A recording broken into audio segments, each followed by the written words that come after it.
Assalamualaikum warahmatullahi wabarakatuh.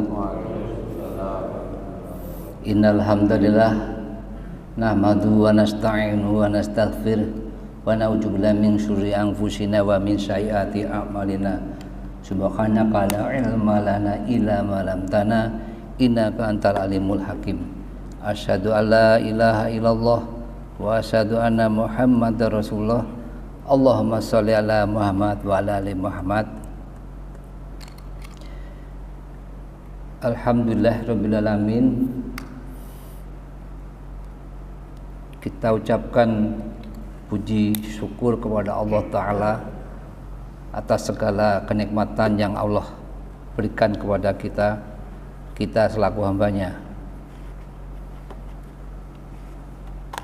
Dan kepada seluruh penuntut ilmu yang hadir pada teras kehidupan ilmu pada hari ini di Raudhatul Jannah, taman di antara taman surga. Semoga Allah memberkahi setiap urusan kita dan semoga Allah membimbing kita, membimbing hati kita menjadi hati yang sehat. Salah satu indikator apakah hati kita ini sehat apa tidak adalah hati itu tidak pernah kenyang untuk mendengarkan dan mempelajari setiap nasihat yang datang dari Allah pun juga Rasulnya. Lalu jika kita ingin lihat kualitas hati kita itu putih atau bersih atau hitam atau kotor, maka caranya gampang sekali, yaitu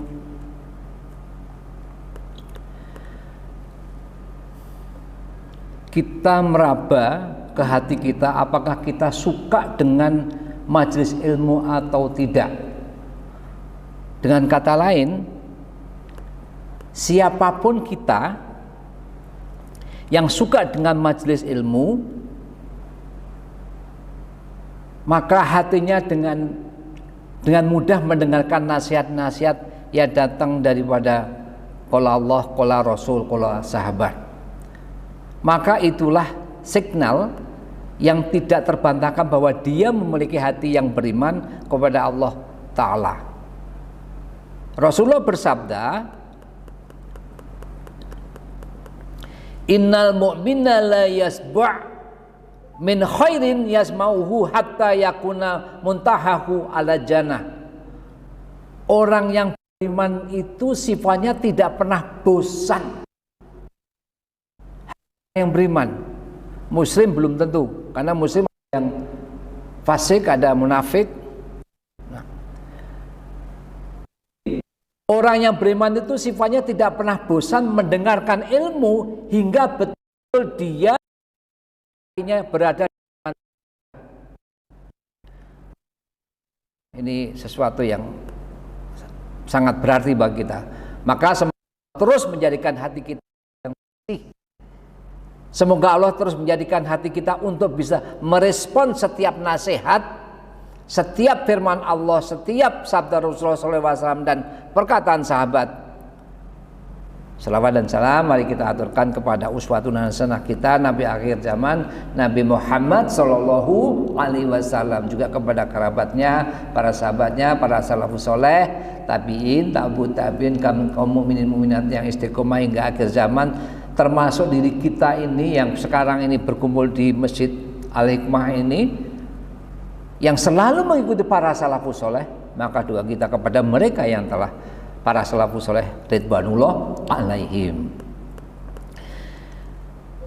Jamaah perindu surga rahimakumullah, di pekan yang lalu, 2 pekan yang lalu telah dikatakan bahwa ada satu amalan untuk kita-kita yang sudah sepuh, untuk kita-kita yang dalam kondisi injury time, mendekati kematian, yaitu ketika menjelang Allah Ta'ala panggil untuk terakhir kalinya.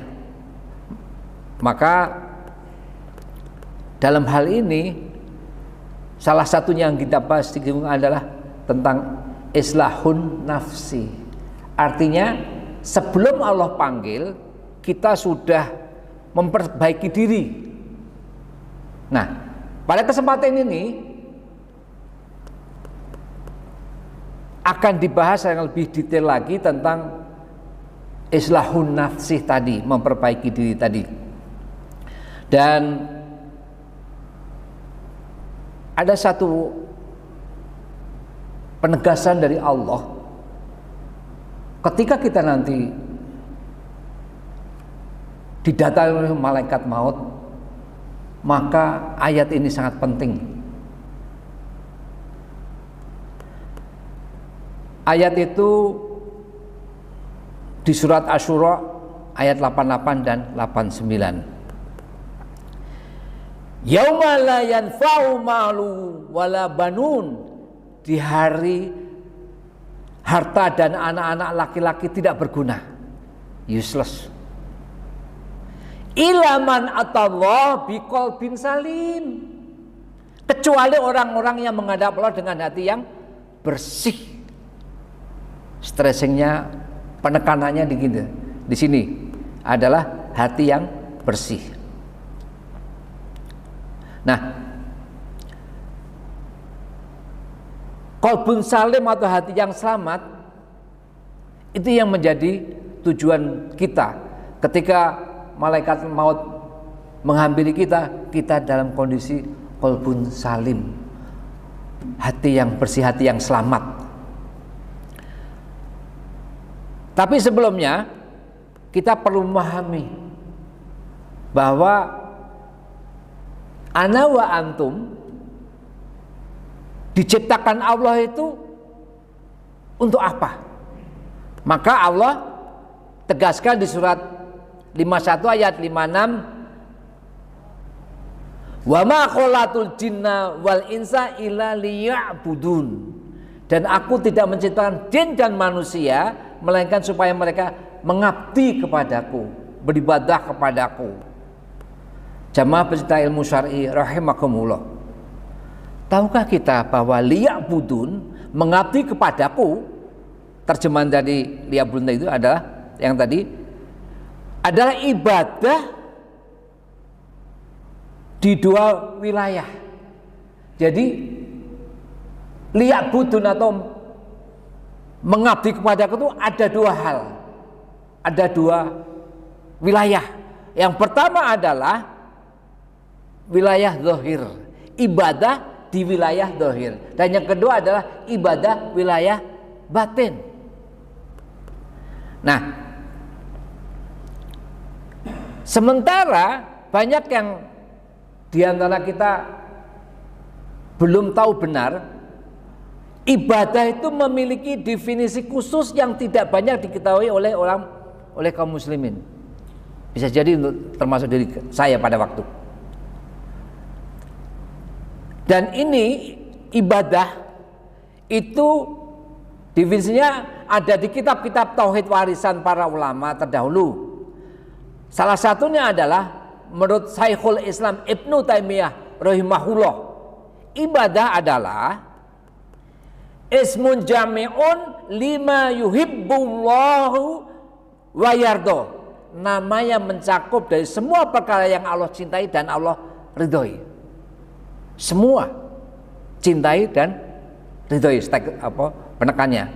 Minal aqwali wal af'ali adzahirah wal batinah, dari perkataan dan perbuatan yang zahir maupun yang batin. Itu menurut Ibnu Taimiyah rahimahullah. Jadi ada dua hal, ada wilayah batin, ada wilayah zahir. Nah, lalu bagaimana dengan wilayah ibadah zahir itu? Yaitu ibadah-ibadah yang dilakukan oleh anggota tubuh kita, sholat kita, puasa kita, qiraatul Quran kita, menutup aurat kita, umroh, haji, infak, dan semuanya yang dilakukan oleh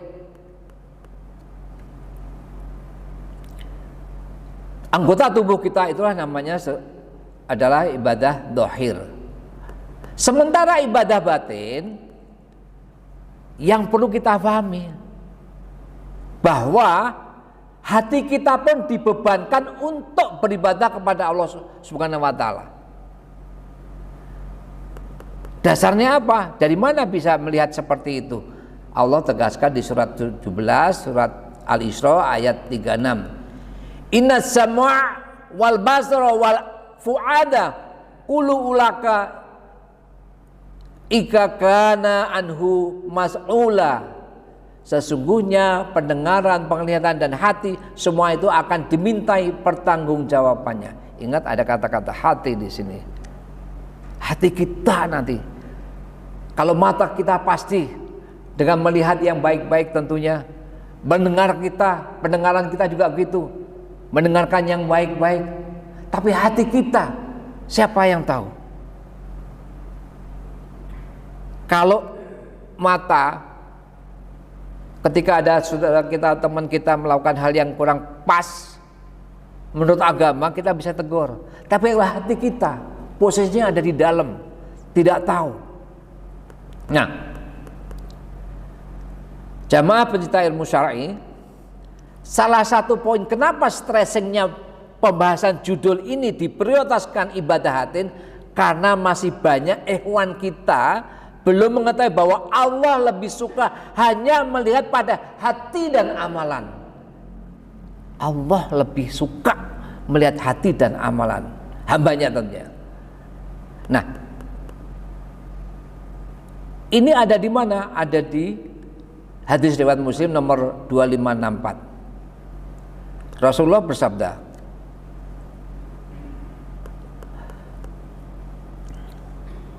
sesungguhnya Allah tidak melihat bentuk rupa dan harta kalian, tidak melihat fisik kita, gemuk, pendek, jelek, cakep, segala macam, tidak melihat itu. Walakin akan tetapi yanzuru ila qulubikum wa a'malikum, akan tetapi Allah hanyalah melihat pada hati dan amalan kita. Hati kita, Bapak, kalau buruk, kalau secara zahir kita bisa tahu, tapi secara batin hati-hati kita ini, terutama untuk hamba yang dhaif ini. Nah, hati seharusnya menjadi perhatian utama daripada lahiriah.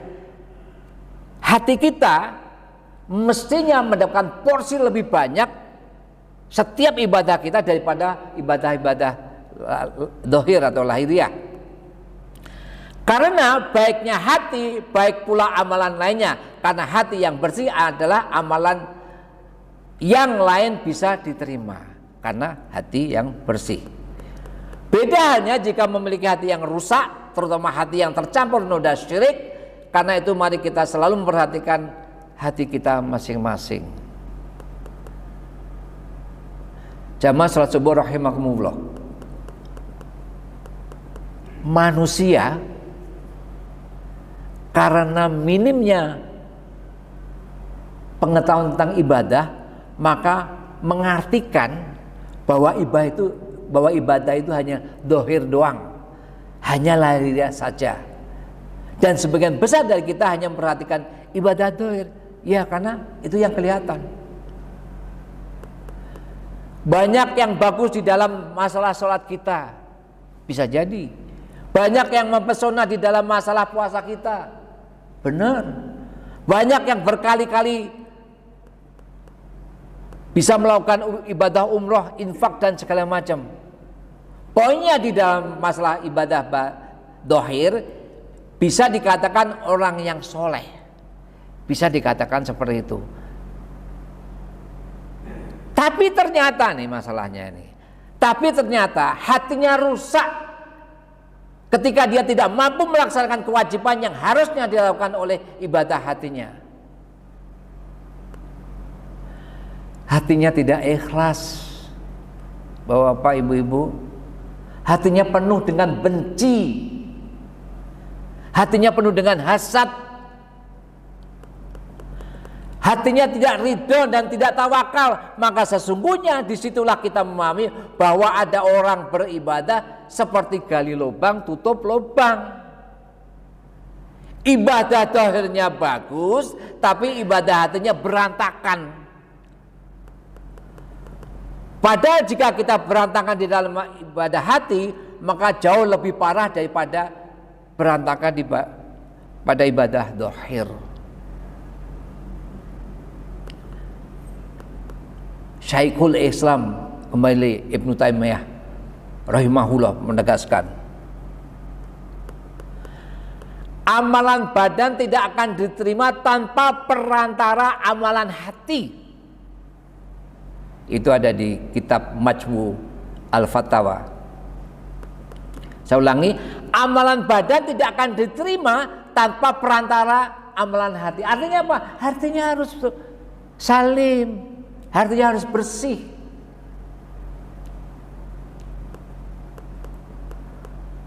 Amalan hati memiliki kedudukan yang agung. Bisa dikatakan pahala dari amalan hati lebih besar daripada amalan badan, sebagaimana dosa hati lebih besar daripada dosa badan. Loh, kok bisa? Bisa. Coba. Orang yang munafik, orang yang kufur terhadap Allah,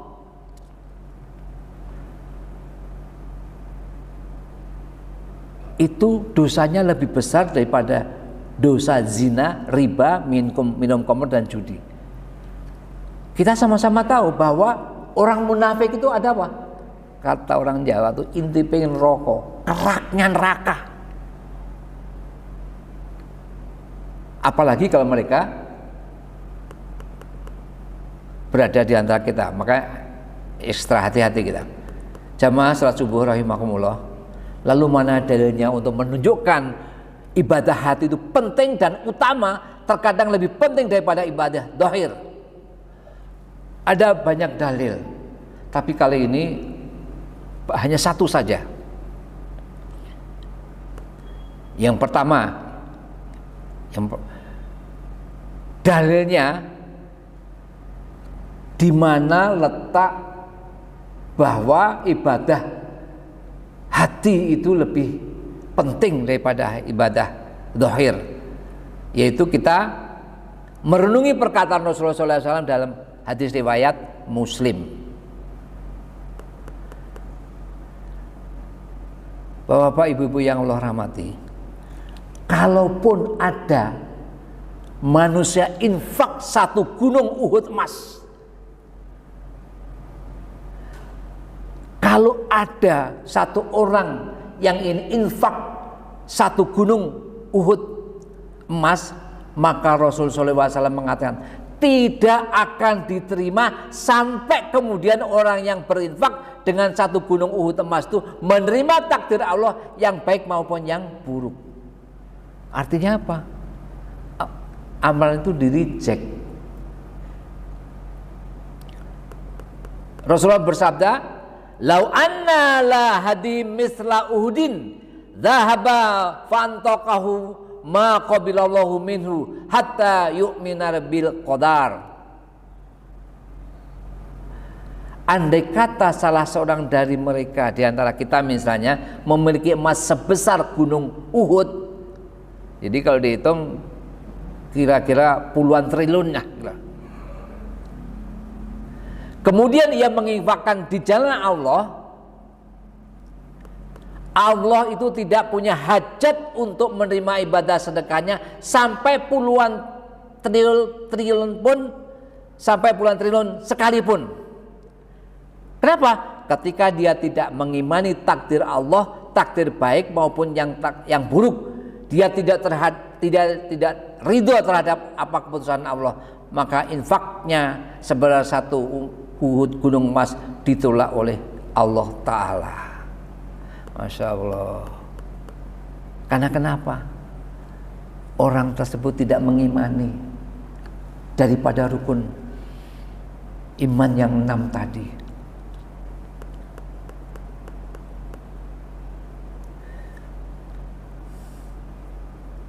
Maka di sini kita paham infak adalah amalan dohir, dan beriman kepada Allah adalah amalan batin. Tapi ternyata sampai Nabi bersabda, bila seseorang infak 1 Uhud gunung emas tapi disertai seseorang itu tidak terima takdir Allah, lalu orang itu menggugatnya, maka sesungguhnya Allah tidak pengen infak orang itu walaupun ratusan triliun sekalipun. Allahu Akbar. Tidak bisa. Disinilah kita paham bahwa Bapak Ibu-ibu, masalah amalan hati ini ternyata besar kedudukannya sampai mengalahkan amalan dohir. Dan salah satu amalan hati itu apa? Ridho terhadap takdir yang Allah terapkan pada kita, baik takdir baik ataupun takdir buruk.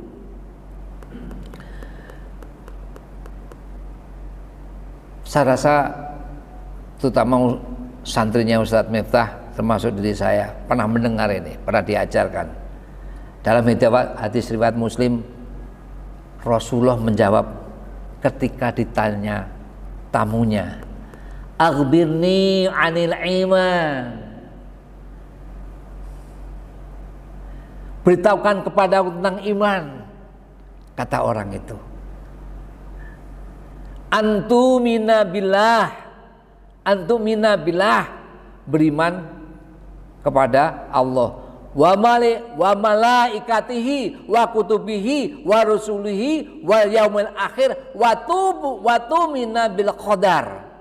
Terakhirnya itu tadi, yaitu kita beriman kepada takdir baik yang baik maupun yang buruk. Kemudian orang tersebut ternyata siapa? Adalah malaikat Jibril. Ini pernah diajarin terutama saya pada waktu itu. Nah, bahkan Rasulullah bersabda dalam hadis riwayat Muslim nomor 8, "Wa tumina bil qadari khairihi wa syarrihi." Engkau beriman kepada takdir yang baik maupun yang buruk. Syekh Ibnu Utsaimin rahimahullah berkata tentang hal ini, takdir itu tidak ada yang buruk. Yang buruk hanya pada yang ditakdirkan, artinya kita. Al-makdur, artinya manusia atau makhluk yang merasakan jelek. Takdir jika dilihat dari perbuatan Allah semuanya, takdir itu baik. Bahkan Rasulullah mengingatkan kita dari Anas bin Malik radhiyallahu anhu, Rasulullah bersabda, "Ajabtu lil mu'minin." Aku begitu takjub kepada seorang mukmin. Ini orang mukmin Bapak, Muslim tapi yang mukmin. Karena Muslim ada yang fasik, ada yang munafik, ada juga tentu yang lebih baik lagi. Innallaha la yaqdilil mu'minin qada'a. Sesungguhnya Allah tidaklah menakdirkan sesuatu untuk seorang mukmin ila kana khairan lahu, melainkan pasti itulah yang terbaik untuknya. Masya Allah. Jadi ketika misalnya kita sakit gitu, udah mau pergi ke suatu tempat, sakit. Nah itu tidak mulai-ngumel. Ya Allah, orang mau pergi gitu aja gak boleh. Padahal saya sholat, padahal ini, nggak boleh. Karena menurut Rasul seperti itu. Jadi ila kana khairan lahu, melainkan pasti itulah yang terbaik untuknya. Nah, berkait dengan watu mina bil qadar, Rasulullah SAW memotivasi kita dari Suhaib. Ia berkata, Rasulullah SAW bersabda dalam hadis riwayat Muslim, ini apapun ini Bapak, ini harus kita pegang, ini harus kita pegang. Dan memang Rasulullah berkata, ajaban amril mukminin inna amruhu kulahu. Sungguh menakjubkan keadaan seorang mukmin, menakjubkan. seluruhnya urusannya itu baik. Masya Allah. Bapak kesandung jatuh, baik itu. Kalau tahu tentang Rasulullah ini, kita punya masalah misalnya, baik itu. Menurut Rasulullah SAW seperti ini. Ini tidak didapati kecuali pada seorang mukmin. Nah, ini cuma orang mukmin. Jika mendapatkan kesenangan maka ia bersyukur, itu baik baginya. Jika mendapatkan kesusahan maka ia bersabar, itu pun baik baginya. Jadi apa? Dapat banyak uang, sehat, bersyukur, baik, pahala. Ketika kita lagi sakit, kita istighfar, mohon ampun kepada Allah, baik. Jadi apa? Dua-duanya baik. Tidak ada takdir yang buruk itu, sepanjang kita bisa menyikapinya. Tapi kalau tidak, ini makanya Imam Syafi'i mengatakan, man arada fitunya fa'ali bil ilm. Jika ingin sukses di dunia, maka apa? Dengan ilmu. Ini tidak bisa kita pahami, tidak bisa kita mengerti kalau kita tidak pernah belajar tentang itu, tidak pernah tahu gitu. Kesimpulannya apa? Dalam fokus untuk islahun nafsi, memperbaiki diri, stressingnya adalah memperbaiki diri dalam kolbun salim, jadi pada hati kita. Zahir kita bisa diingatkan, misalnya sholat kita nggak benar, kan mungkin tidak tumanina, bisa diingatkan, antum sholat yang benar, misalnya seperti itu. Karena apa? Tidak tumanina, terlalu cepat. Tapi kalau hati, siapa yang bisa mengingatkan? Ya kita harus belajar sendiri, tentu dengan seizin Allah.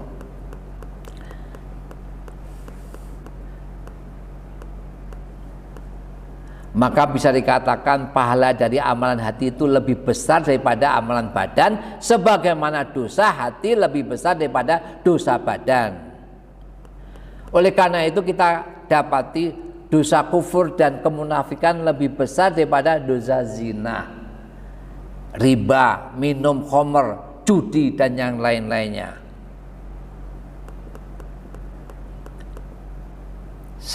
Sayuganya ada beberapa dalil tentang bahwa amalan hati itu ternyata lebih besar kedudukannya sampai mengalahkan amalan zahir. Yaitu salah satunya adalah hadis riwayat Muslim yang tadi saya ucapkan, waladhi nafsinu umaro biyadi, demi zat yang jiwa Ibnu Umar berada di tangannya. Lau anna la ahadim mitsla Uhudin, andai kata salah seorang mereka memiliki emas sebesar gunung Uhud, dhaba fa'anfaqahu ma qabilallahu minhu, kemudian ia menginfakkan di jalan Allah, niscaya Allah tidak akan menerima. Kenapa? Hatta yu'minal bil qadar, hingga ia menerima, beriman dengan takdir. Artinya balik lagi, harus kepada beriman kepada takdir. Demikian kultum pada pagi ini, semoga bermanfaat terutama untuk hamba yang dhaif ini. Wallahu a'lam bishawab. Al-haqqu min rabbika fala takunanna minal mumtarin, kebenaran dari Rabbmu dan janganlah kamu termasuk sekali orang yang ragu-ragu. Mari kita tutup dengan doa kafaratul majlis. Subhanallahumma wa bihamdika asyhadu alla ilaha anta astaghfiruka wa atubu ilaik. Assalamualaikum warahmatullahi wabarakatuh.